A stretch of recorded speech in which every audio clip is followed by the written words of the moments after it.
Jesus, babe, what have I gotten myself involved with here? We all make our choices. And those choices, they put us on a road. Sometimes those choices seem small, but they put you on the road. You think about getting off, but eventually you're back on it. Do you understand that?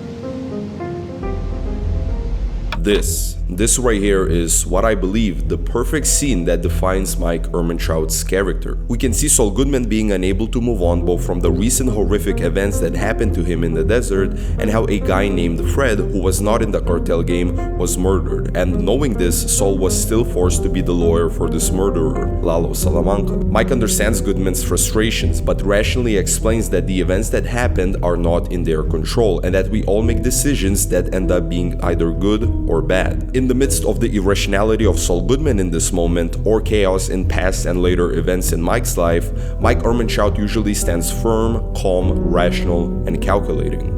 Why do men, especially young men, value these traits? Why does Mike Ehrmantraut, a criminal character from the TV shows Better Call Saul and Breaking Bad, become a beloved character by the community and held to be the wise man of the series, a man who is unbreakable, knows how to act right in every situation, and tells the truth with no BS? And yeah, Mike's a criminal. He kills people, breaks into people's homes, gets involved in a drug trading business, threatens people, kidnaps people, and so on. So why then, despite all of the stuff that he does, do we still hold Mike to be a real man, a masculine example that we might look up to? That's because it's not as black and white as we might assume at first.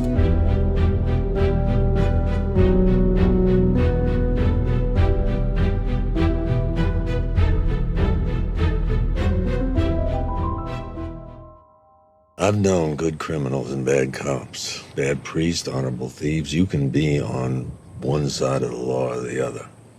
But if you make a deal with somebody, you keep your word. Mike Ehrmantraut, a former Philadelphia cop, experiences a tragic loss when his son is killed by corrupt officers. After taking revenge and seeking a fresh start, Mike moves to Albuquerque, New Mexico, and becomes a parking attendant. He crosses paths with Jimmy McGill, a lawyer, and soon enough gets involved in the cartel criminal underworld, working for Gustavo Fring. Throughout the events of both Better Call Saul and Breaking Bad, Mike struggles with the questions of justice, morality, and revenge, a painful past, family, and corruption.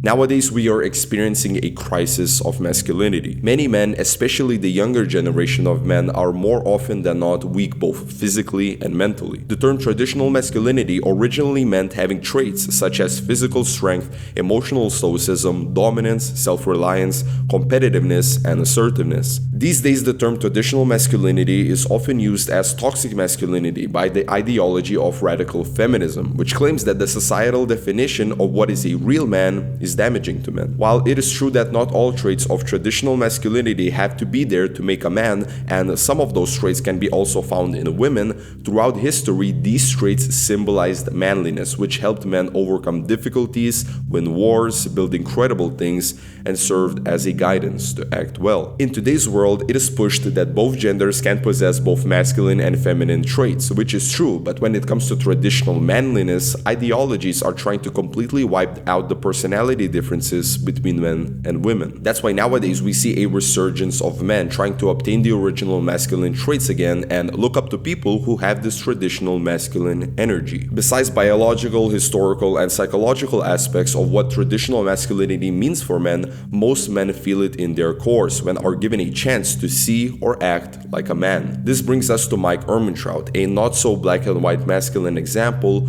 of what it means to be a real man. While there are black and white stories in books, movies, music, or other forms of media of good guys versus bad guys, when it comes to reality and more sophisticated fictional stories, people are usually way more complex than that. When it comes to Mike Ehrmantraut, we might assume that an old ex-police officer working a regular job as a parking attendant will be a good citizen and a good person who's just getting by. An average person associates being good with abiding by the rules and laws of their society. Whilst for the most part, this mentality keeps the society as well as the community safe and structuralized, when it comes to some situations in life, we tend to question whether the law can bring true justice. And I get called out on domestic disputes all the time, hundreds probably over the years. But there was this one guy, and the call comes in, and it's the usual crap. broke her nose in the shower kind of thing. And I kneel him down, and I put my revolver in his mouth. And I say, so help me, if you ever touch her again, I will such and such and such and such. I'm just trying to do the right thing.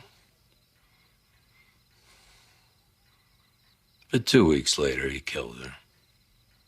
Of course. Most of us understand that threatening to kill another human being is wrong, but there is a sliver inside of us that sympathizes with Mike in this situation. Seeing or hearing about a man who beats his wife regularly and one day beats her to death is disgusting and makes a person wish the same fate for the offending man. Yet most of us would still do what is considered right and turn him to the police, which in this case seemingly didn't work. That's why when we see a man that takes an unfair situation into his own hands and actually does what most of us fear to do, we tend to respect that man. Although Mike doesn't mention it, the presumption is that he killed the man after, or at least made him suffer in some other way than just locking him up. A similar situation happened with Mike's son's killers. The corrupted police institution and law couldn't give Mike justice, so he had to search it for himself. This of course doesn't mean that murder is okay or what Mike did was okay. It just shows that there are some situations that are not so black and white and require no more half measures. In this scene, we see Jimmy McGill being fed up with Mike Ehrmantraut's inability to overgo the parking validation sticker process and not letting Jimmy in. Mike remains calm and responds to Jimmy trying to leave the car at the gate with, "I don't think you want to be doing that." At this point, Jimmy goes up to Mike, and only when Mike is touched, then he twists Jimmy's arm and forces McGill to the ground.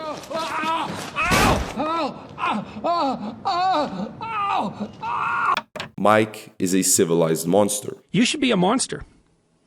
You know, because everyone says, well, you should be harmless, virtuous. You shouldn't do anyone any harm. You should sheath your competitive instinct. You shouldn't try to win. You know, you don't want to be too aggressive. You don't want to be too assertive. You want to take a back seat and all of that. It's like, no. Wrong. You should be a monster. When we look at infamous murderers throughout history like Ted Bundy, Jeffrey Dahmer, John Wayne Gacy, and lots more, we can truly see that most of them were monstrous, killing for their own satisfaction or just for the sake of it. If we put a murderer like Mike Ehrmantraut alongside these people, Mike would stand out. Why? Because Mike is not a monster in this context. Throughout the events of the shows, for the most part, we see Mike being calm and collected and only committing murder when it's actually necessary to do because of the cartel game he's a part of. Sure, when Mike, or more specifically Mike's family, was threatened by Hector Salamanca, Mike sought revenge, which ended up in an arguably innocent truck driver being murdered because Mike robbed the truck and halted Hector's business. After that, Mike tried to assassinate Hector Salamanca before being interrupted by Gustavo Fring. Even Gustavo Fring confronted Mike about that it was not necessary for Mike to seek Hector Salamanca's death, as Hector already left Mike and his family alone. Even though there are these examples of Mike committing murder for the sake of selfish reasons, for the most part, Mike is just doing his job in the cartel and killing people that directly interfere with the business and are themselves bad people. Anyways, the idea of a civilized monster is about being able to do monstrous things, but either restraining yourself from doing them or doing them when it's actually necessary. Mike doesn't go out and shoot people because he feels like it or because his ego is hurt like how Walter White acts. Mike is just doing his job.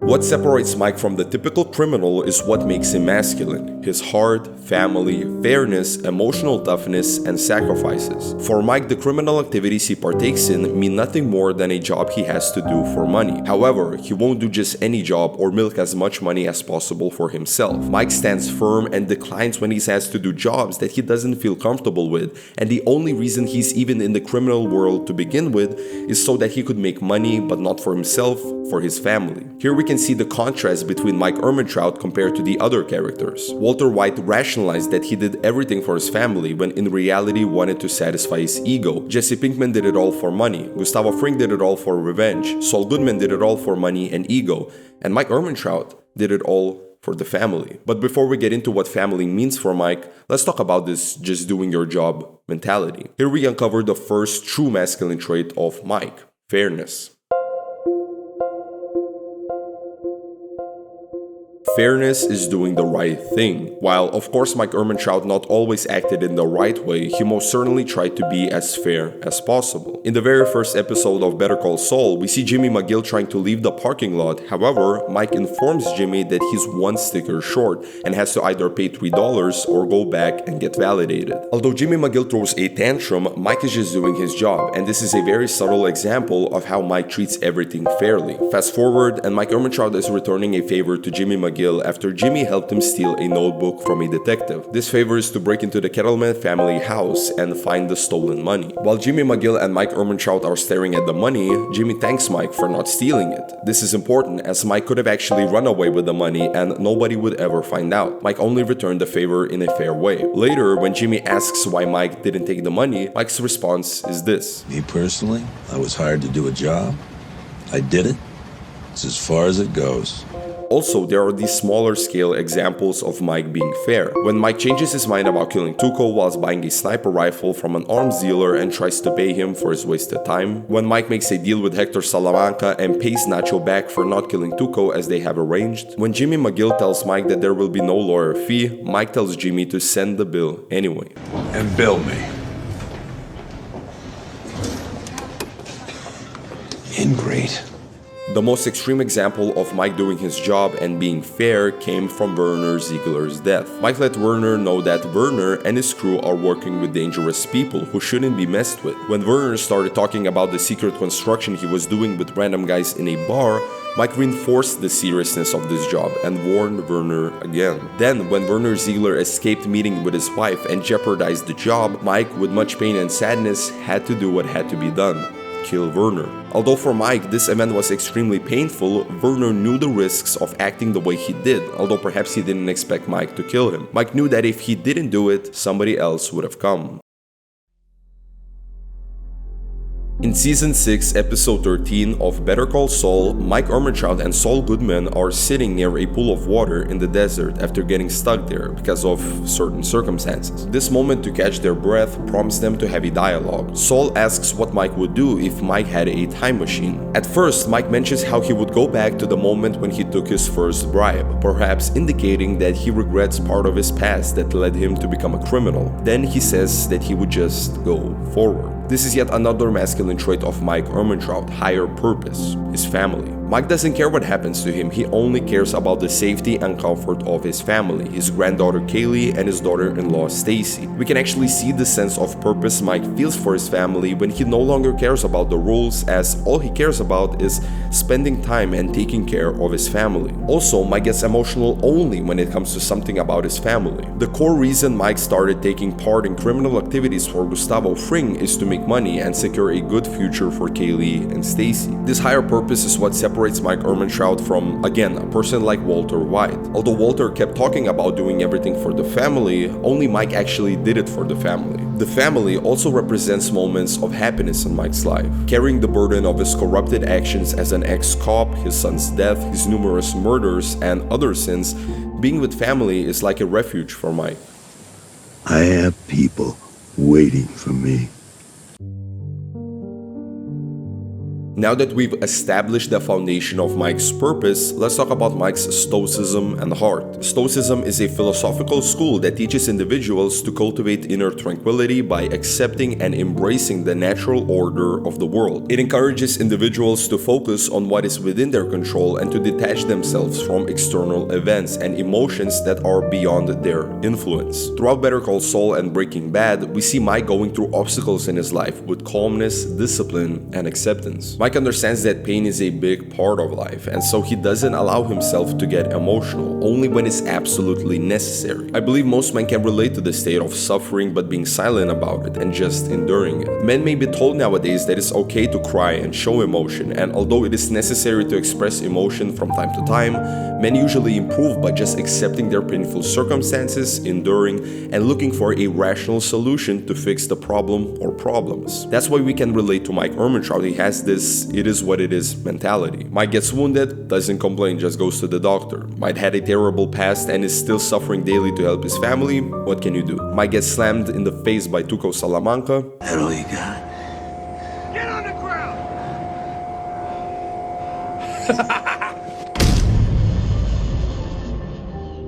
Another good example of contrast would be comparing how Saul Goodman and Mike Ehrmantraut act when they are both stuck in the desert. While Saul deteriorates mentally and is panicking to be in a situation like this, Mike remains rational and calm, enduring just as much as Saul without crying about it. However, the stoic mentality of Mike is not the only thing, as he also carries himself physically despite being old. This physical and mental stoic endurance to pain is just one part of Mike. Stoicism usually gets associated with emotionlessness, when in reality it's about caring and being emotional for the right things. Mike is not a robot, as Mike shows heart and emotions when it's necessary to do. For example, in this scene where Mike sends the builders for Gustavo Fring underground meth lab home, one of the workers named Kai expresses that Werner, their boss, had to die as he was quote-unquote weak. Mike knew that Werner Ziegler was a good man, and it pained Mike to kill Werner, so he punches Kai as a way to show that Kai is the weak one of the group for saying such things. When another worker comes up and says, "He was worth 50 of you," Mike doesn't hit him, as again, it's not about Mike's ego, but about an unfortunate situation where a good man had to die.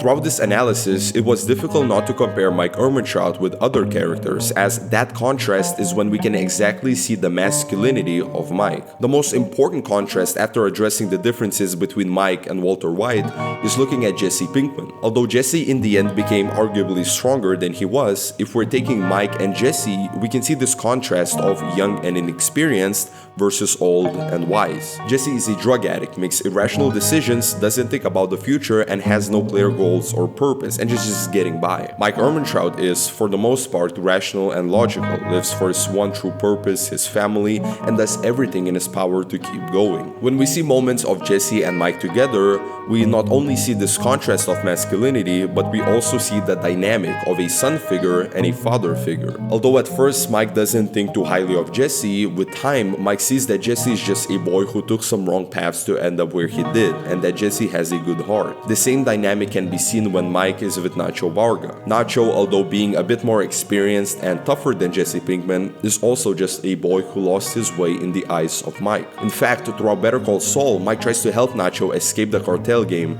but unfortunately is unable to do so. Even before the death of Nacho, Mike has to beat up Vargas so that the cartel would think that there was a struggle before giving Nacho over as a traitor. We can see that Nacho here already accepted his death, as he only takes a sip of his drink, while Mike drinks the whole glass, showing that what Mike is about to do will hurt him emotionally, as he truly cares for Nacho. Breaking Bad, Season 5, Episode 7. The last time we see Mike Ehrmantraut live. After losing an argument with Mike, Walter White, enraged, shoots Mike, and in an attempt to escape, Mike crashes the car into a rock. When Walter runs up to the vehicle, he doesn't see Mike, but the bloody trail through the bushes leads Walter to Mike, just sitting there and looking at the flowing river. Although here, Mike could have gotten the upper hand and shot Walter, Mike understood that death was inevitable, and so he chose to just sit there and take in the scenery. Walter White, snapping back to reality after his ego-filled rage, tries to apologize, but Mike says, "Shut the fuck up. Let me die in peace." That's how Mike dies, accepting death like a man. Most of us would wish to act in the same way in the face of uncontrollable fate, yet most of us fear death. The acceptance of death throughout history and media is always so captivating, but what about it strikes a chord, especially for men? It could be that accepting death represents the full attainment of discipline and certain virtues, such as courage and wisdom. If we go back to Stoicism for a bit, death is held to be the last good deed a man can do if he has any control over the moments in which he dies. Depending on how you act in your last moments, you can either leave the world by acting well or not. We can see here that, again, Mike could have just killed Walter as he had a gun with him and could have just hidden in the bushes for a sneak kill, but chose not to take another life with him in the moment of death. In conclusion, Mike Ehrmantraut is not your regular black and white ideal of a traditional man. Mike does bad things like murder, kidnapping, stealing, and breaking other laws, but being in these situations, Mike tries to minimize his wrongdoings by acting as fair as he can in a situation that can be considered bad, does it all for a higher purpose, his family, doesn't break down in the face of adversity, shows emotions when they are needed, serves as a father figure, and finally, dies in an honorable way. With this video analysis, I am fully aware that these are not the only traits of a man, and some of these traits could be attributed to women, and I'm not claiming that Mike is a perfect example of a man. I aimed to break down a character who still chooses to act as best as he can in uncontrollable situations, and show that most of us men, although wouldn't commit crimes like Mike, still feel empathy toward the character. Thank you so much for watching this video, and before you leave, please leave a like and subscribe to the channel, because if there will be a demand, I'm willing to analyze other characters of Better Call Saul and Breaking Bad universe. And if you want to see that, please leave a comment down below of what character I should do next. Thank you so much again for watching, and have a great day.